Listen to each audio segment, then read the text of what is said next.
Hello everyone, welcome back to my channel study with Siya. तो आज हम लोग पढ़ेंगे इंग्लिश कोर्स बुक का chapter number second. Chapter first the cabin of mystery के मैंने सारे explanation video, question answer video डाल दिए हैं। आप जाके मेरे चैनल पे उसे देख सकते हैं। तो आज हम लोग करेंगे ये second chapter start, the daffodil case by Ruskin Bond. तो हम लोग पहले ऑथर के बारे में पढ़ेंगे। About the author, Ruskin Bond born 1934।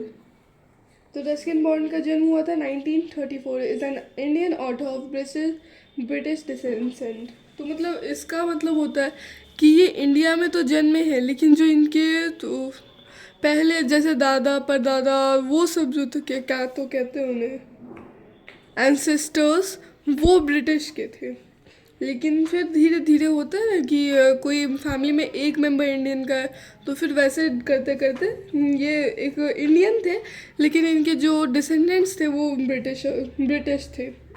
His stories often talked about the lives of ordinary people in and around Dehradun. तो इनकी जितनी भी कहानियाँ होती थी या कोई भी चीज़ होती थी, पोएम्स, कहानियाँ, वो देहरादून के लोगों के बारे में होती थी mostly. Where he spend most of his childhood, जहाँ देहरादून में इन्होंने अपना आधे से ज़्यादा बचपन जिया है। His short story collection are trees still grow in Dehra won him the Sahitya Akademi award in 1992। इनकी जो एक शॉर्ट स्टोरी कलेक्शन थी are tree still grow in Dehra, इनको साहित्य अकेडमी अवार्ड जिताई थी 1992 में। He was awarded the Padma Bhushan in 2014। इन्हें 2014 में पद्म भूषण भी मिला था। तो हम लोग स्टोरी पे वापस आते हैं, हम लोग स्टार्ट करते हैं। Do you have a favorite fictional detective? Sherlock Holmes, one of the English literature's most famous private detectives, was created by British author Sir Arthur Conan Doyle. Read his story about the time when Ruskin Bond met Holmes। तो ये आप लोग का of course कोई तो ऐसा fictional character होगा जो बहुत फेवरेट होगा। तो कैरेक्टर, डिटेक्टिव, कोई भी कुछ तो ऐसा होगा। Sherlock Holmes, one of the English literatures most famous private detectives. सबने कभी ना कभी तो अपने लाइफ में शेरलॉक होम्स के बारे में सुना ही होगा। हो सकता है नहीं पढ़ा हो, कोई उनके बारे में मूवी नहीं देखी हो, मैंने भी नहीं देखी है, ना ही मैंने उनके बारे में कुछ पढ़ा है। लेकिन हाँ, शेरलॉक होम्स के बारे में सब जानते हैं, इतना तो मैं कंफर्म हूँ।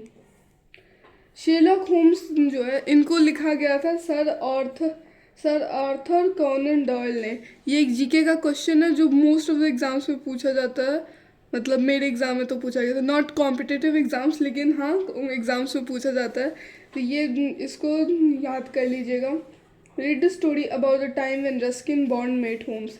तो ये एक फिक्शनल स्टोरी है जिसमें रस्किन बॉन्ड जो है वो शेरलॉक होम्स से मिले थे। It was a foggy day in March that found me idling along Baker Street with my hands in my pocket, scarf around my neck, and two pairs of socks on my feet. तो उस time जैसे अभी ठंड का मौसम चल रहा है, तो हम सुबह सुबह उठते तो फॉग रहता ही है। तो वैसे ही मार्च में मतलब जहाँ पे ये रस्किन बॉन्ड थे, यहाँ पे दिया है Sherlock homes and Ruskin Bond. तो जहाँ पे रस्किन बॉन्ड थे वहाँ मार्च में एक फॉगी डे था, ठीक है। And idling means spending time in a lazy way, basically time waste करना। तो मेरे को idling is equal to time waste, या वही टाइम वेस्ट कर रहे थे वो अलॉन्ग बेकर स्ट्रीट। तो बेकर स्ट्रीट में वो ऐसे ही घूम रहे थे फॉगी डे के दिन। With my hands in my pocket and a scarf bound round my neck. तो उनके हाथ उनके पॉकेट्स में एंड स्कार्फ उनके नेक के पास लपेटे हुए। And two pairs of socks on my feet, और वो उन्होंने सॉक्स पहने हुए थे, दो, means a pair of sock. The BBC had commissioned me to give a talk on village life in India, and ambling along Baker Street in the fog, thinking of my talk, I realized I didn't really know much about the village life in India. तो BBC ने उन्हें काम दिया था। BBC means the British broadcasting corporation. उन्होंने काम दिया था। Commission means given a task. काम दिया था रस्किन बॉन्ड को कि जो इंडिया की विलेज लाइफ है उसके बारे में बात करने, मतलब कुछ बताने। तो जब वो बेकर स्ट्रीट पे घूम रहे थे, ambling means walking slowly in a relaxed manner, तो जब वो घूम रहे थे बेकर स्ट्रीट में तब उन्होंने रियलाइज़ किया कि उनको इंडिया के बारे में उतना कुछ तो पता ही नहीं, मतलब इंडिया के विलेज लाइफ के बारे में उतना कुछ नहीं पता है। हाँ उनको True, I could remember the smell of cow dung smoke and the scent of jasmine and the flood waters lapping at the walls of mud houses. But I didn't know much about village electricates and that sort of thing. हाँ उनको याद तो है गोबर की जो smell होती थी, द सेंट ऑफ जासमिन, मतलब जासमिन की जो स्मेल होती थी, flood waters lapping means washing against something with a gentle and splashing sounds. तो होता है ना कि बारिश में जब वो पानी गिरता रहता है पूरे, मतलब जिनके जो मड हाउसेस होते हैं उसमें पानी लीक करता रहता है, वही लैपिंग, वही पानी जो होता है वो। But I didn't know much about village electorates and that sort of thing. Electorates मतलब all those qualified to vote in election in an area. तो विलेज के इलेक्शन या बाकी सब मुद्दों के बारे में उन्हें इतना नहीं पता था। I was on point of turning back I was on the point of turning back and making my way to India House to get a few facts and figures when I realized I wasn't on Baker Street anymore. तो उन्होंने सोचा कि हाँ अब India चलते हैं कि India वाले घर में, और वहाँ पे कुछ फैक्ट्स फिगर्स जितने भी चीज़ सब होते हैं उनके बारे में जानेंगे। तभी उन्होंने रियलाइज़ किया कि वो अब बेकर स्ट्रीट में नहीं है, वो घूमते घूमते कहीं और आ गए हैं। Wrapped in thought, I had wandered into Regent's Park. तो वो अपने ख्यालों में रहते रहते रेजेंट्स के पार्क में आ गए। And now I wasn't sure of the way out. A tall gentleman wearing a long grey cloak was stooping over a flower bed and going up to him. I said, "Excuse me, sir. Can you tell me how I get out of here?" तो वो वहाँ पे पहली बार जा रहे थे तो उनको कंफर्म नहीं था कि कैसे जाना है, क्या करना है, मतलब वहाँ से वापस कैसे आना है। तो वहाँ पे एक टॉल जेंटलमैन था, मतलब बहुत बहुत लंबा इंसान का आदमी था, जिसने एक लॉन्ग ग्रे क्लॉक पहना था। वो stooping over flower bed, stooping means bending forward. तो ये फ्लावर बेड को देख रहा था and going up to him, और उसके पास जाके रस्किन बॉन्ड ने पूछा, "excuse me sir, can you tell me how can I get out of here?" मतलब यहाँ से कैसे आए। तो फिर उसने पूछा, "how did you get in?" तो उसने पूछा कि तुम यहाँ पे आए कैसे। He asked me in an impatient voice. When he turned and faced me I received a severe shock. तो उन्होंने जो शेरलॉक होम्स थे उन्होंने उनसे पूछा, यहाँ पे शेरलॉक होम्स से ही बात कर रहे हैं रस्किन बॉन्ड, जैसे यहाँ पे पिक्चर में दिया है। तो फिर रस्किन बॉन्ड ने उनसे पूछा कि आप यहाँ पे आए कैसे, इम्पेशेंट वॉइस में। तो जब उन्होंने घूम के शेरलॉक होम्स से पूछा कि तुम यहाँ पे आए कैसे, तो जब शेरलॉक होम्स पीछे घूमे और रस्किन बॉन्ड को देखे तो रस्किन बॉन्ड को बहुत शौक हुआ। He wore a peaked hunting cap, and in one hand he held a large magnifying glass.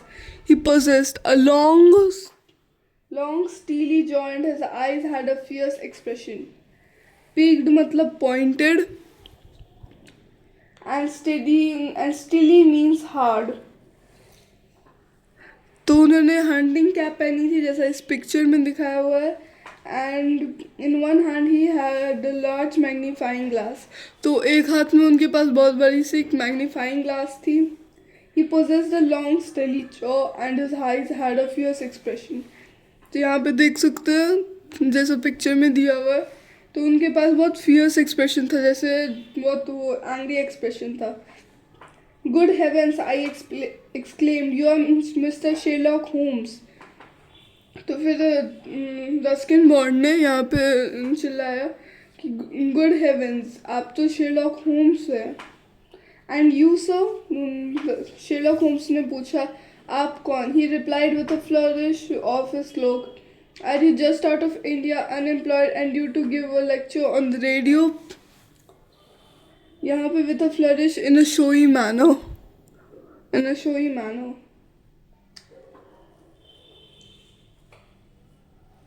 तो उन्होंने फिर बोला कि आप कौन हैं? Are you just out of India?